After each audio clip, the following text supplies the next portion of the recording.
Okay, well, thank you guys for joining us online. Glad to see everybody here today. It's hard to believe it's already going to be July 4th before we turn around. Time is just lickety-split, and there's not a lot of room to waste anything with as fast as it moves. And the old saying is true, the older you get, the faster it moves. I can certainly attest to that. Maybe a few of you others can, but I don't know. But it definitely is moving fast. Okay, so today we're going to talk about the F word. And I could add on to this a little bit as far as what makes a person righteous. So try to match those two up in your mind. But Psalms, we're going to start in Psalms 37. And Psalms, we're going to jump down to the bottom of it before I start at the top. And David's saying, this is a psalm from David, and he's saying in verse 25, he's saying, I was young and now I am old. So this even though this is chapter 37 in the book of Psalms, Psalms isn't a chronological story or writing of just David's life. It's just sort of, I'm not exactly sure how it's randomly put together, but it is. And a lot of the Psalms were written by David, most of them. Some were written by other people, one or two even, including Moses. So the Psalms are a mixture of different authors, mainly focused on David. And kind of during the life of David, he penned these different poems or psalm. And he wrote a lot of them when he was a young man. And then he wrote some during his adventures as a king, and then this one he happened to record when he was older. The reason I'm pointing that out is to say that he's got a little life under his belt. He's lived some. So the advice he's going to share with us today is very similar to the advice you might receive from reading Proverbs.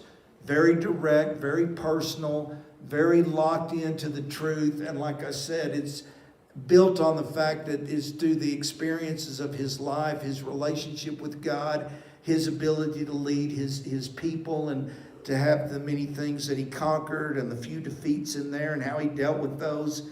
He's lived a while. So he's saying, look, I'm not young anymore. I'm giving you this stuff because it's important and I know it's true. He says, I have never seen the righteous forsaken or their children begging bread. Wow. All his days, all the experiences of his life, he's saying, I'm an old man now. I'm going to tell you something. I've never seen a righteous person forsaken. Righteousness is so important. Jesus is the total embodiment of righteousness. He is our righteousness. Without Jesus in us, his spirit bearing fruit within us, you and I aren't anything like him. He is our righteousness. He died a righteous death to make us righteous before God. We couldn't have communion with God if it weren't for the righteousness of Jesus Christ.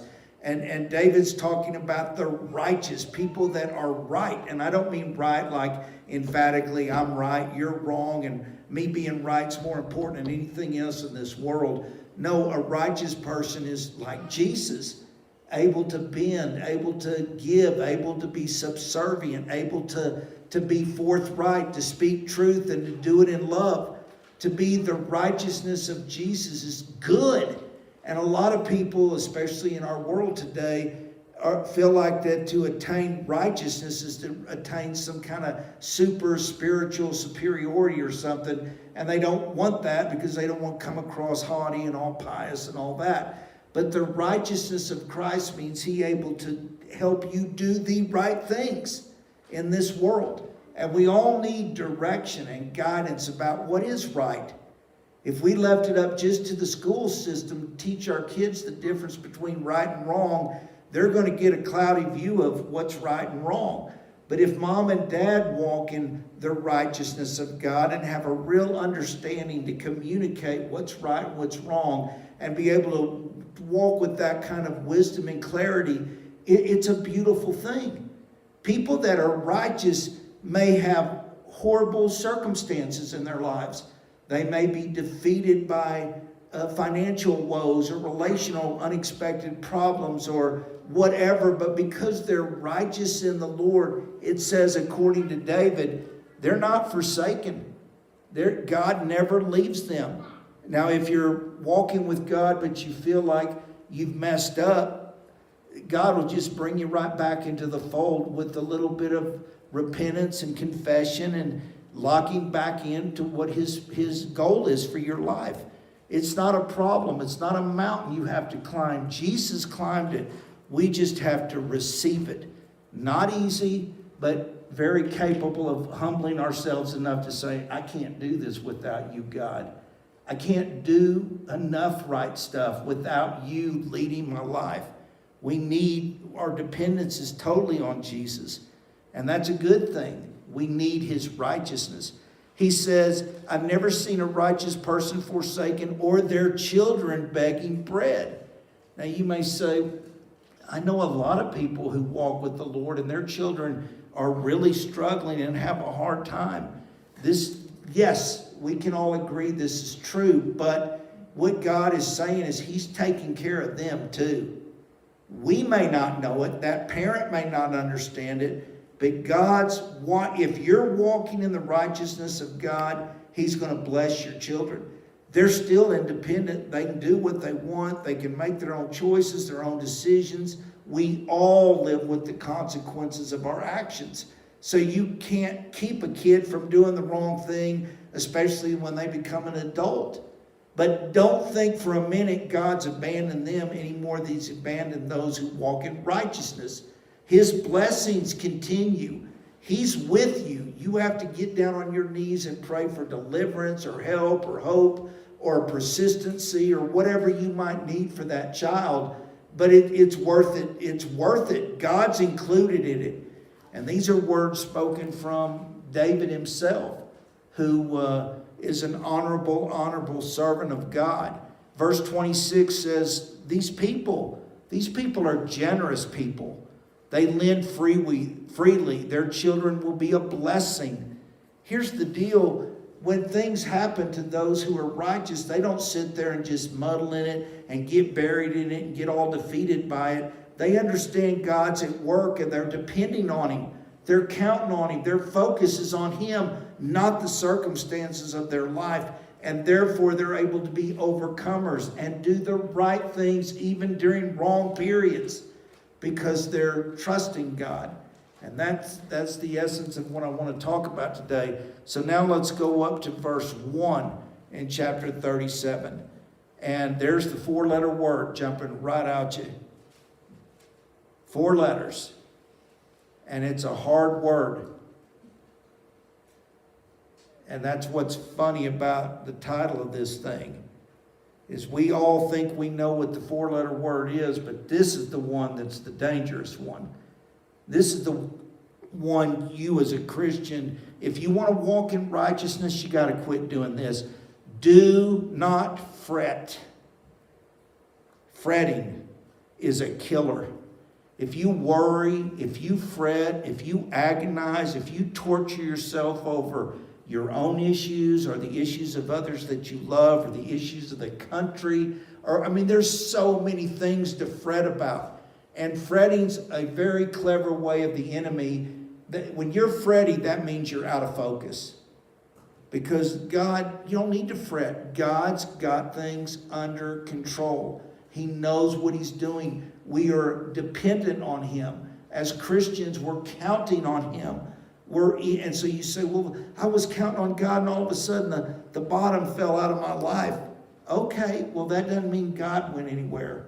What the devil wants is to get you to be fretful, fearful, worrisome, agonizing, all without peace. We know in Philippians chapter 7, we're told the peace of God comes, the unexplainable peace of God, the peace that passes all understanding, to those that do not worry. They're not anxious about anything. Fretting is a killer. It's a killer. You can't let yourself get so caught up in going, how's it going to work? What's going to happen? My son's sick. My little girl's got this, that, or, oh boy, your fretting is the one thing you don't need to be doing. Now you're saying, well, Doug, that doesn't make any sense. There's a lot of things, and try to understand what I'm saying. I'm not in any way mocking God or anything at all. But there's a lot of things about God that do not make sense. Love your enemy, for example, doesn't make sense. Feed your enemy doesn't make sense, especially if they're down and out. Why would you do that? Why would you just forgive people that have hurt you? This stuff doesn't make sense, but these are the teachings of Jesus Christ. These are the ways to walk in the righteousness God set before us. If you're going to follow God, you've got to walk in that kind of righteousness. And you're going to say, well, Doug, I can't do it. I've tried, and I've failed. The truth is, none of us can do it without Jesus. We have to yield to Him. We have to confess our weaknesses to Him. We have to say, Lord, I couldn't do it unless you help me. Would you teach me? Would you do it through me? Would you show me how to be more like Jesus so that I can love people that I don't want to love, or turn the other cheek when I won't want to, or whatever. What I'm saying is the things about God are complicated. This is one of them. It makes sense to fret over certain things, but not according to the Bible. Do not fret. Do not fret. He goes on to be more specific. He goes, don't fret because of those who are evil, and be envious of those who do wrong. And that's what people do. They sit around, they go, especially with Facebook, and you guys probably know more about this than I do, but they look at how better somebody else's life is than theirs. And that person's not near the person you are. And yet, they seem to be going on vacation all the time. And boy, they seem to look at every picture. They're just so happy. And you start to compare that. And then you start to fret over the fact things aren't going too good for you. And you're like, well, what have I done wrong? What's my problem? And see, Satan's dug a foothold in there. And we're warned not to do it. You need to be righteous in your trust of God, not fretful. It says here in verse 2, he says, don't be worried about those evil people doing whatever. And I'm not saying your Facebook friends are evil. That's not the point. What I'm saying is we're envious of the fact that other people who you know don't love God or honor their wives or their husbands seem to get away with murder. And it makes us feel like we're outsiders, you know. But the truth is, it says they're gonna wither like green plants. They'll soon die away. And again, I'm not talking about specific friends, but for example, there's a lot of evil in our culture. There's a lot of wickedness in our government. There's a lot of scary stuff out there in the world. Bad people are running things, not righteous people. But if you sit there and fret about it and ruin your day and the day of your children or your spouse because you're so caught up in something you can't control, it's going to pass. It's going to pass. Things pass. We know that just by what we were saying about a little while ago. July 4th is already around the corner. What happened to June? Oh, I guess it passed. Wait a minute, wasn't it February just yesterday? Cold and crummy and nobody was ever going to get out of it, and all of a sudden it's gone. Things pass, things go away. But here's such an important thing to think about. This is in verse 3 of Psalm 37. That's why we're talking about not fretting, walking in righteousness. Here's how you do it. Verse 3, trust in the Lord and do good. Don't just trust Him. Do something with what you trust. He's going to lead you. He's going to compel you to do something outside of yourself or within yourself for somebody else. It's important to be obedient to that. The second things start squaring up and you're kind of trusting God and you're relying on God, He's liable to tell you to do something a little bit weird. You may feel in your heart a notion to, I don't know, give somebody some money or give a stranger a ride or go mow so-and-so's yard or go call up somebody you haven't talked to in a long time. I don't know how He's going to drive you forward, but your job is to hear and obey. Trust Him and then believe that good things can come from that. Do it whatever it is, and it's good, kind of like righteousness, just do it. Don't sit there and quibble over it in your mind and go, well, they may think I'm crummy. I haven't called them in 100 years. Whatever. If God lays something on your heart, do it. Trust Him. Trust Him. The only way to really trust God is to go out on a limb. And the only way to go out on a limb is to do what you know in your heart you need to do, which is usually the righteous thing to do. It's right. You're right. You're hearing God correctly. Now, if He's saying, you know what you ought to do? You need to go over there and blow up that abortion clinic. That's not God, because it contradicts His righteousness, which we see in Jesus. To love, to forgive, to sacrifice. Those are the kind of righteous things I'm talking about. It's not going to be something that, you know what you need to do? You need to cheat on your income tax. Well, God told me. No, He didn't, because He doesn't cheat. He's not going to tell you to cheat. Right? So you follow what's right.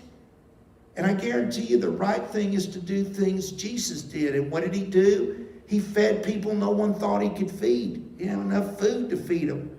He did things. He did righteous things. He walked righteously. He blesses those who walk righteously. Their kids are blessed. You got to do it. You got to sit there and go, God, I'm going to trust you. I'm going to go out on a limb. If nothing happens, nothing happens. I've told you this story many times, but I'm going to tell it again. One time I was at a park eating lunch back when I worked in Texas 100 years ago. And I was sitting there at a park, and this guy was sitting on a bench, and I didn't know what to do, but I felt like God said, you need to go over to that guy and tell him that I told you to come to him. That's pretty weird. But I was just crazy enough to do it. So I got out of the car, and I went over to him, and he was a guy sitting on a park bench, sitting on the table part like this. You know, he wasn't really praying. He was just had his head down.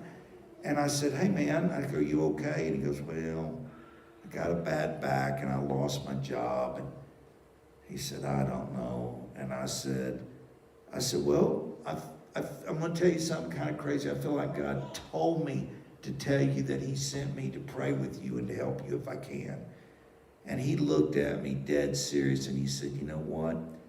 He goes, I was just sitting here praying that God would do something for me. Well, guess what?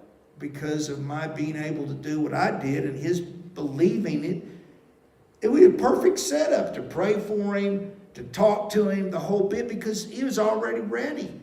Had I not obeyed that, it wouldn't have happened. So that's pretty good, right? Okay.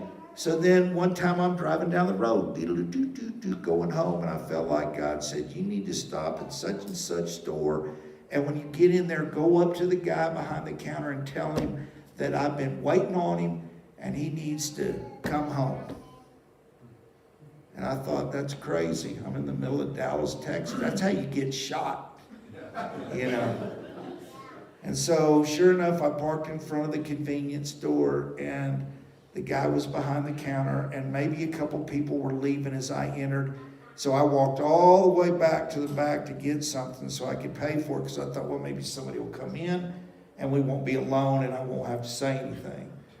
Right, God? If somebody comes in, I'm not going to say anything, because that means I didn't hear you correctly. Well, nobody came in. So I walked up to the counter. I put my drink down or whatever I was buying. I go, hey, man, you're going to think I'm crazy, but I feel like God said you need to come home, and He's got something for your life, but you need to get it together and go home. And the guy said, okay, kind of like, yeah, you're crazy. And so he took the money, and I went out and got in the car. And I was like, okay, I did it, God, whatever you do after that. I kid you not, as I was backing out of that convenience store parking lot, he was behind the counter doing this.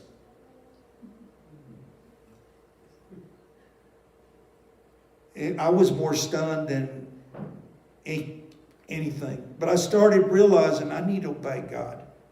I need to do the right thing. And if I hear something, I need to step forward in faith. Trust God and do good. And so I was getting pretty cocky about it. Because I was like, hey, I think I'm hearing God. So one day I went up to a Skaggs Albertson. I don't know if you remember those. Big old huge parking lot, gigantic stores. You walk in, well, y'all probably haven't heard of them up here, but they're huge. Well, they used to be huge in Texas. So I felt like the Lord said, at 11 o'clock, I want you to walk through those doors, those sliding glass. It was lunchtime. And like I think I told you guys last week, I was allowed to go and do things because the Lord had blessed me. And I had a great job. I had great people that I worked with, all awesome. And so I went there at lunch. And the door parted. And it was like, in my watch, it was like 2 minutes. And I thought, well, I better not walk in until it's at least my watch. Because I was that sensitive to hear the Lord. And sure enough, 2 o'clock rolled around, so I got up, walked through the parking lot. The doors, whoosh, they parted. I walked in. It was air conditioned. And I stood there. And there wasn't a soul around. Not a soul. And I'm standing there going, okay, God, I did what you said. And I finally thought, I got to get back. I got to go to work. So I turned around and started walking back to the car. And I felt like the Lord said, I didn't say anything was going to happen. I just told you to do it. So I did it.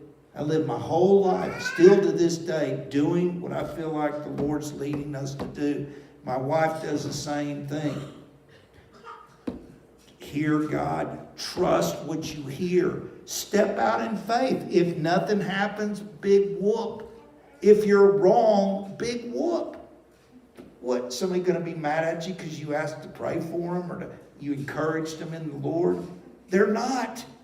People are amazing. They're so open to this sort of thing. It's weird. But God does weird things. It doesn't always make sense, but we do what we're told. We're Christians. We're walking in the righteousness of Christ in us. And that's the joy of being a Christian, is trusting God, seeing Him work, and going, wow, that had to be God. That was just too weird to be coincidence. Because after a while, things get to be so coincidental, they're not coincidence. Anywho, that's one of the things that David's telling. Trust God, do good. He says in verse 4, take delight in the Lord. He'll give you the desires of your heart. That's what a lot of people think about. They think about, ooh, I've got desires in my heart. I guess if I delight myself in God, I'll get them. Well, actually you will. That's what it says. But the key is to take delight in the Lord. How do you do that? Well, it's like children.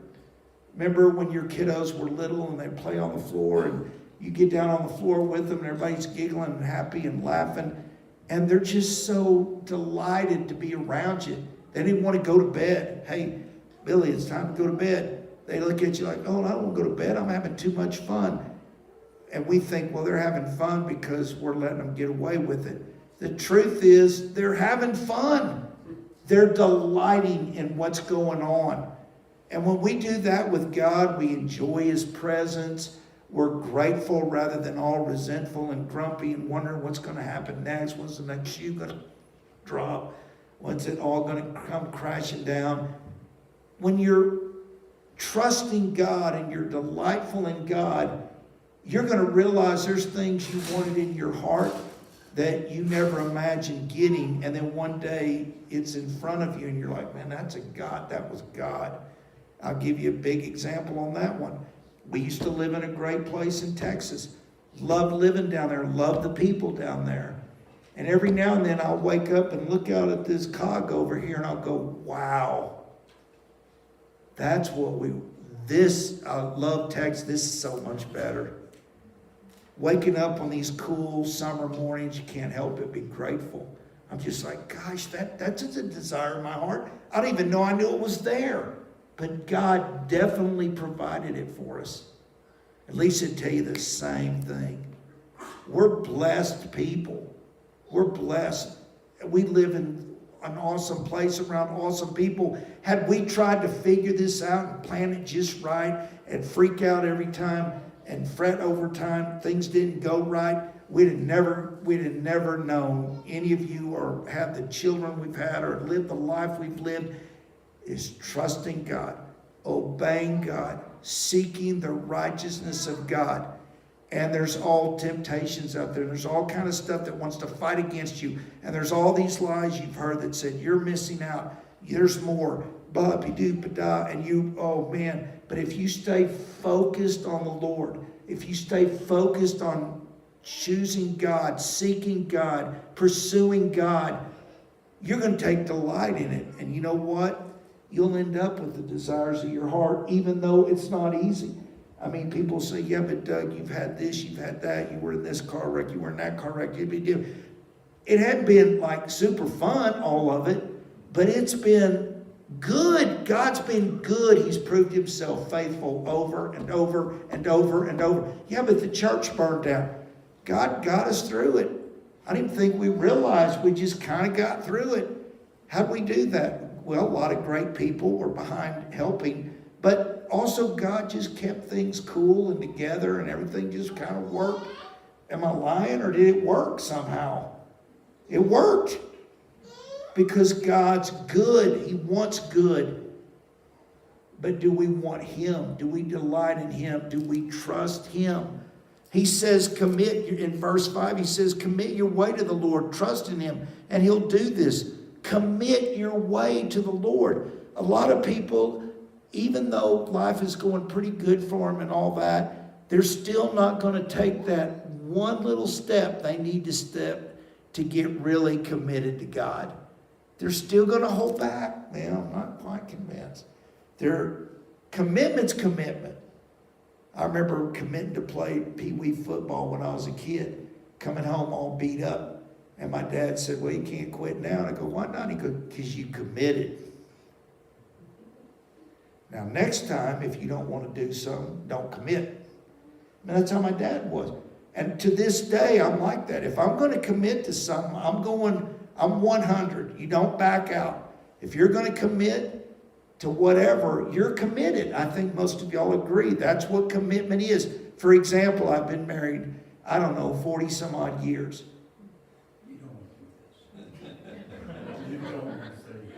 But I'm committed, and so is she, and that's how it's worked. Otherwise, I have no idea. Other than being blessed by God, no idea how it works. But a lot of it has to do with just being tough, sticking with it, being committed. And that's true of so many things, especially God. And yet people kind of like, well, I'm this close to just really going for it with God, but I'm not sure. Okay, you don't have to be sure. It's not going to keep you out of heaven or hell or whatever God's got for you, but you're missing out if you don't just go, I'm in all the way. I'm diving in the deep end.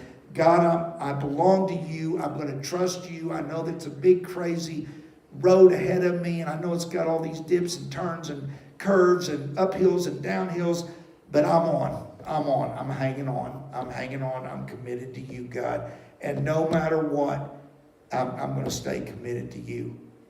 It's a big deal.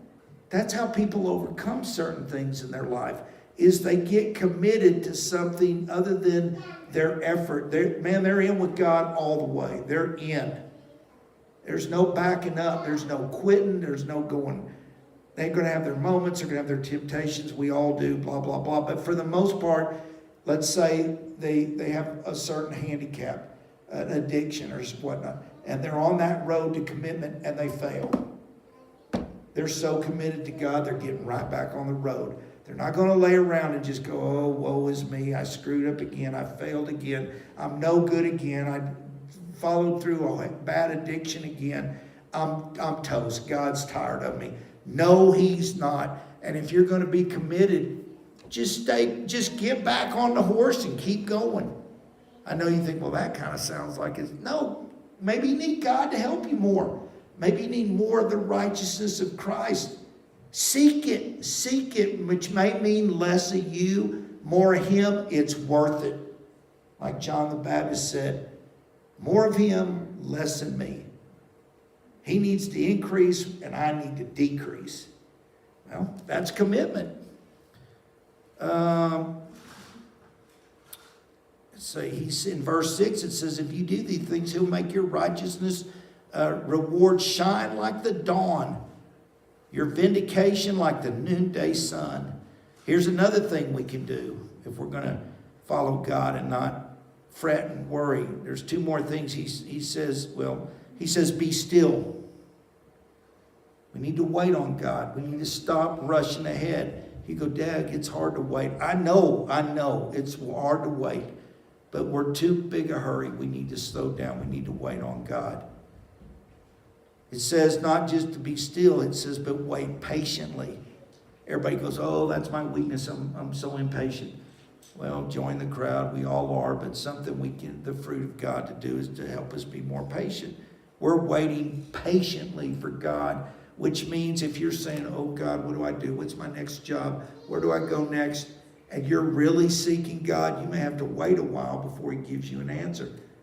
You say, well, that seems unfair. That's how it is. It's weird. God's weird, but he knows what he's doing. He knows what he's doing. And it says, according to the Bible, all things work together for good to those who love the Lord. So it's going to work out. Maybe you just need to keep waiting. Wait, be still. Be still enough to listen to somebody. God, be patient enough and still enough to listen to him and not your own voice getting in there telling you what to do because you're afraid, you're fretful, something's not going to happen. If I don't do something quick, my kid's going to, what are we going to do? Just hold on. Hold on. God's going to come through. He always does. That's who he is. You can ruin it by fretting about it and fixing the problem yourself and then sitting around one day going, God's never really done anything for me. You don't let him. Just slow down. Let's see. Number 8. This is a good one. Refrain from anger. Turn from your wrath. Do not fret. It only leads to evil. Fretting will get you in big trouble. Don't be angry. Refrain from your anger. Let me tell you something. That's real hard for me. I can get angry really fast. And I'm like, okay, Doug, I can sit there and say to myself, you got to refrain. Doesn't do me good. I become, I get so tied up trying to refrain from being angry, the rubber band just,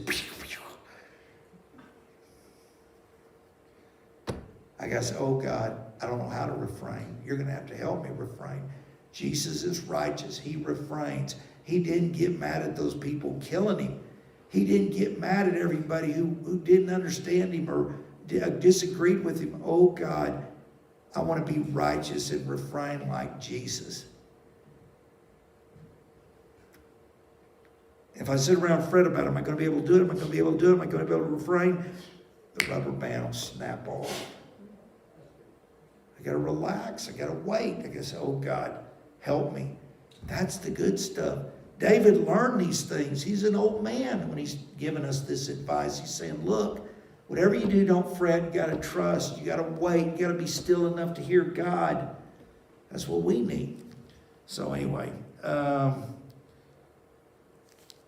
okay, well, that's a good one if you want to go home and read it and think about it more. It's really not that difficult.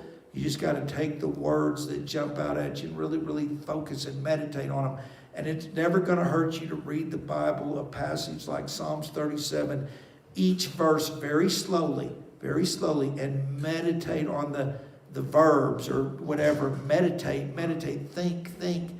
Don't just go, okay, I read it. I'm moving on to chapter 38. Don't spend time contemplating the Word of God, meditating, thinking, focusing. And more people are kind of off step with God and they go, man, I don't feel right with God. Things aren't right with me. Things are going down the tube. And more people, and if they would just come back and read the Word, things would settle back into place.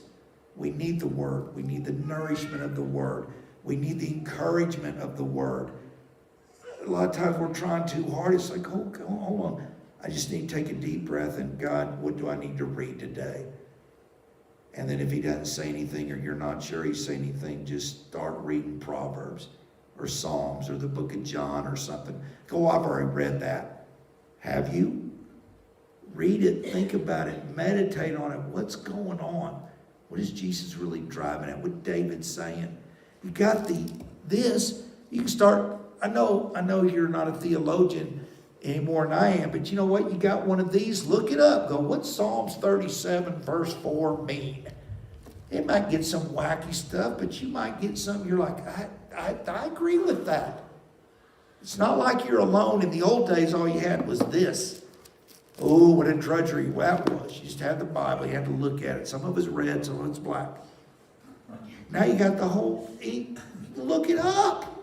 You might as well take advantage of what's good about your phone before it's too late. Because there's plenty of bad. We know that. There's plenty of good too. Right there at your fingertips. Anyway, you're going to be dead someday. Might as well get what you can while you're here. Right? Seriously. It's going to happen fast. Like all of a sudden it's July 4th. My parents have been gone a couple of years. I'm like, what? Man, just going like that. It's like, okay, if I'm going to read the Bible, I might as well take my time and get something out of it. Even if I got to look up online. Even if AI jumps in there and I go, ooh, that's AI. I don't know what. It's not, it's pretty accurate. You don't want to look through all the books that have been written. You just need some facts. Okay, there you go. There'll come a day all that might get shady and goofy, but it's not right now. You need to get it in your heart while you can. Okay, all right, enough of all that. Dear God, thank you that we don't have to be participants of the F word. We don't have to fret. We don't have to do all that when we have you and we can trust you. You're always good. You always have our best interest at heart. You're always reliable. You're always trustworthy.